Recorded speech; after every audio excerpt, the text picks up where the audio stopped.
Hey, what's up, Toby? We've made it another week. It Woo! is Process Debt episode number 25. 25? Yeah. Oh, baby. Well I done. know. It's pretty 25. amazing.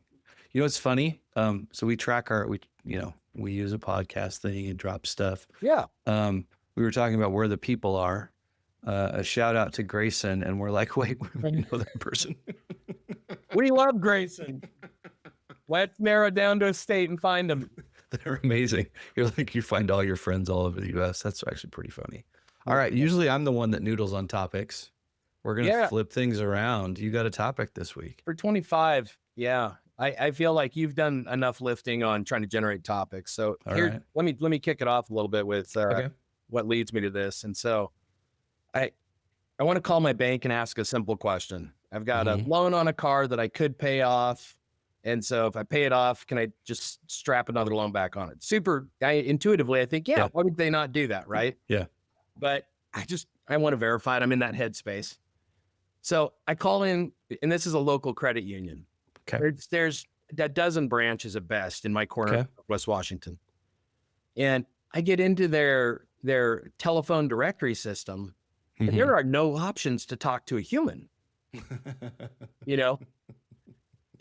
If you would like money, and press, call somebody else. If you check your digital balance thing, press 1. They go through this laundry list, background checks on former employees, share your preference for ice cream flavors. It was everything. And I waste 10 minutes trying to get through this damn thing. And then I'm starting to press random things. Cause I'm like, maybe a background check will give me your. So 10 minutes later, I get to somebody and I'm like, this is kind of screwed up. You guys are a small credit union. You're a community-based business. You're member driven. And so I equate that to a lot of small organizations that so many of us frequent. Yep. But I said, hey, you guys only exist because of your members. And what you've done is you've taken otherwise healthy customer process and you've jammed it confusing and broken and uncomfortable technology into it. Yeah. And she's like, oh, I'm so sorry, but did you try our online chat? And I said, that's funny that you should bring that up. Okay, clearly this isn't an overview. I'm diving deep into the rant. And I'm like, how funny that you should bring up your online chat bot. It is broke dick. Like, I go into it and I'm like, hello? And it keeps saying, hello, how can we help you? And I'm like, look, 10-second, Tom. I need to talk to a human. Well, hello, my gosh. How can we help? I mean, surely I'm not the only one that has experience. I expect this of Wells Fargo, or if I try to, like an airline, I expect, the normal 40 minutes we're experiencing are unusually usual high call volumes. Yeah. But, I mean, do you feel this? Like people are putting technology and process and breaking relationships and they don't realize it. It doesn't surprise me. Yeah. Because I think somewhere along the lines, like businesses ceased to provide value to their clients, and they're more interested in providing value to their shareholders. Yeah. And that to me personally is a fundamentally short-term play. Totally. If I have the choice between a small local business that offers comparable but maybe less complete services than a big national or a publicly traded. 9 times out of 10, I want to opt for the other. The convenience factor is a thing. So, sure. I think Bezos is a clown, but he's a wealthy clown and he's got me hooked on the juice. And so Prime, Amazon shipping, it's a habit that we've all, at least so many of us have developed. Yeah. But, wow. Right. I think it's one of the things that we're going to miss. Like, I think one of the things that we're going to miss with Gen AI or the LLMs. Okay. Say more about because, well, they're a confident storyteller, but you don't know if the story's true. Like ultimately that's the problem, right? Is like everybody's throwing money at this. And I think Gen AI will actually do a lot of great things. Yeah. When it aligns with the process that aligns with the business strategy and direction. I love that. Otherwise, technology works when it aligns with the process that supports the business strategy. Is that what I heard you say? Correct. Yeah. Well, and I think the problem with humans is we're so flippin' adaptable. And so we will put up with the shittiest process. Word. Yeah. Like it is like, I mean, you know, you see these, you know, you see the reels on Instagram and people, you're like, what is that job? Like, what are they doing? Like, I mean, even, you know, like, I don't know, what's the craziest like process thing or like just weird thing that's happened in your career that you've seen? Oh God. Like where people are just like, you're like, what are you doing? I once had a financial report. It was a piece of analysis that I'd done for a senior manager. It got circulated back to me like 3 weeks later, and they asked me to run a similar analysis to validate it. And they thought what they were asking for was something independent. And I thought, this is a hell of a Rube Goldberg machine we've built, you know? One second. Let me look into that. It looks solid. It's a piece of genius, frankly. I hope you're paying whoever created this a sick amount of money. No, I mean, you know, this concept of the Rube Goldberg machine, overly complex, they're funny when you Google them. And for listeners that aren't familiar with them, it's worth Googling and just seeing all the wacky stuff. Most of them are created just for humor's sake. And yet the corporate world is riddled with these things where it's like, you know, we need to have you in New York next week. So go to your corporate travel and do that. And so oftentimes they ask us a myriad of questions and we just don't care. Yeah. So we filled out our entire travel profile. I like the aisle. I like to fly mornings or nights. You know, I prefer business class. Just saying. But then they still riddle us with, well, you know, do you want to lay over in Chicago or do you want it over here? And when do you want to fly? And when is your meeting? And I'm like, half that's none of your business. Just give me 3 options and let me pick. If I had my own way, I've got all my apps on my phone and do it myself, you know? Well, and then I think some of it comes down is people don't realize that someone actually made the choice. Yeah. And built the ritual, whatever that ritual is. Right. And someone can actually change it. Yeah. But most of the time we think that these things are immovable, right? Like, I don't know if you've ever like had any issues with like expense reports where like, if you go through it, well, no, I mean, I'm just saying like that seems to be this really funny place where it's like, you know, how much, what's our per diem per day? It's like, you know, 50 cents and here's a coupon, right?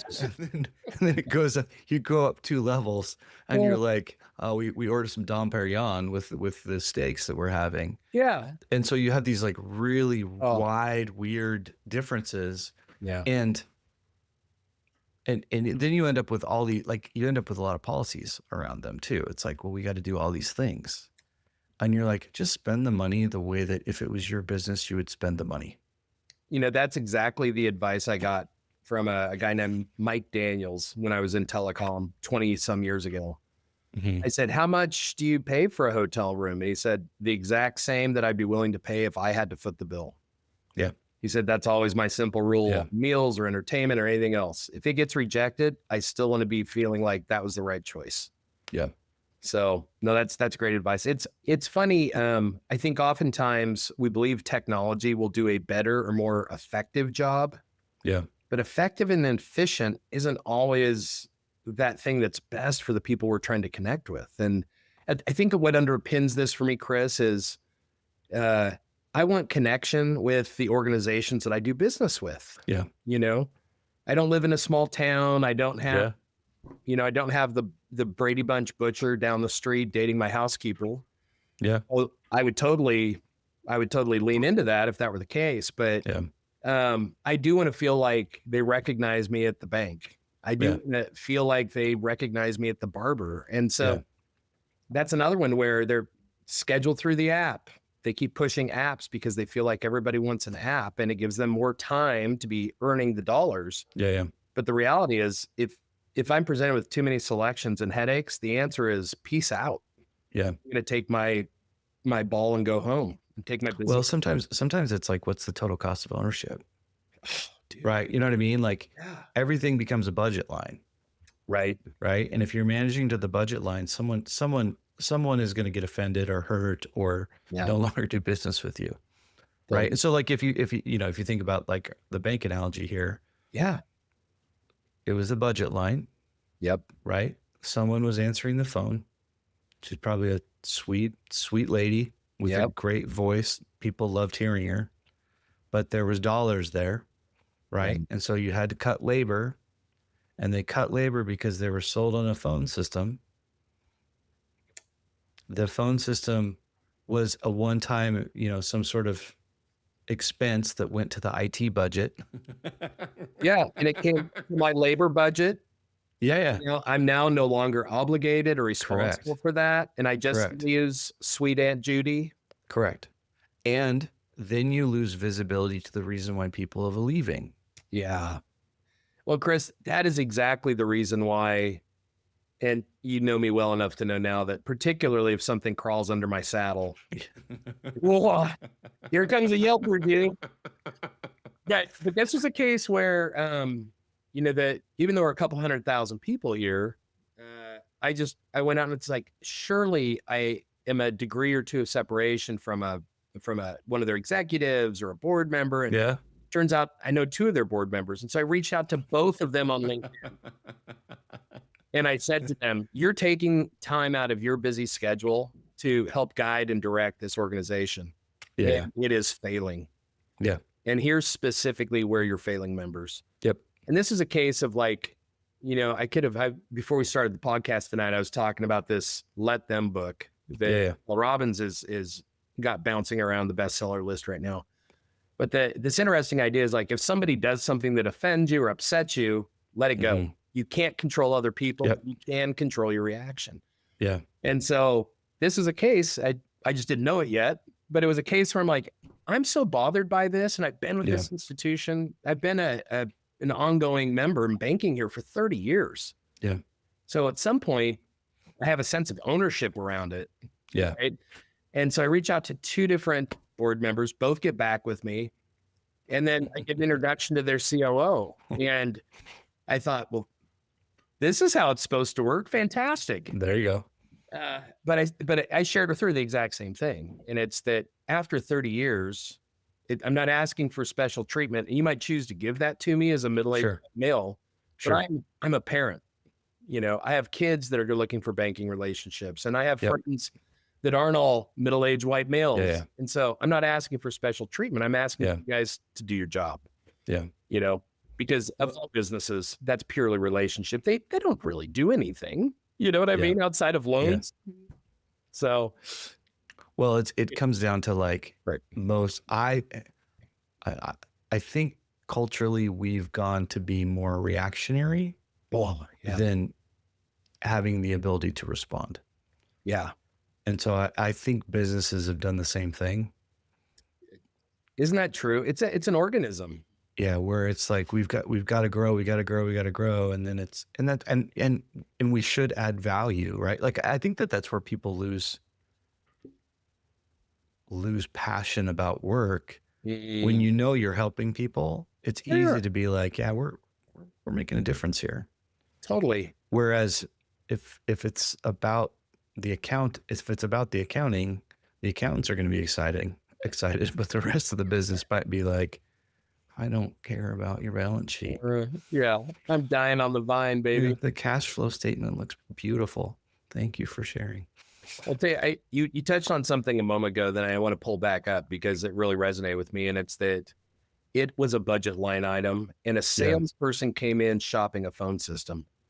As customers, we don't come in and try to sell our needs for connection or our needs for service. Like we don't think that's our job. I'm the customer.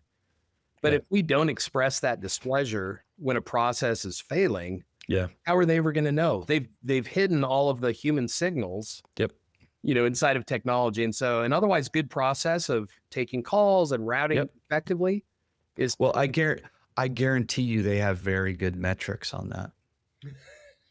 On the routing? The efficiency of routing, how many calls they've deferred. Like I bet you they have a wicked cool spreadsheet. That is killing their clientele. That's right. All your statistics are irrelevant. Yeah. If clients value the connection, all the throughput, all the hold time, 100%. Yeah, I think you're on. We're at 15 minutes, so we'll wrap it up here. But I was at happy hour yesterday. Yeah. And someone from IT was talking, and he was just like, we were just talking about IT changes and everything. Everything's different. And we're, as you do at happy hours, you share all the lovely things. I mean, you share some of your struggles. Yeah. But what was interesting is the guy in IT was like, you guys have to tell us that. Whatever the change was, right? Right. Like, it didn't even matter. They're like, if you are feeling pain, you have to tell us because we don't know. That is let's come back to that. Maybe that's next week's, because I think you're right. If only one of the two parties to the dance is receiving a signal, how do you expect the other person, like telepathy? Telepathy. I'd opt for telepathy. I just don't know. I like telepathy. Yeah. All right, cool, man. We'll pick it up next week. Thanks, Thanks, man. All right. Yeah.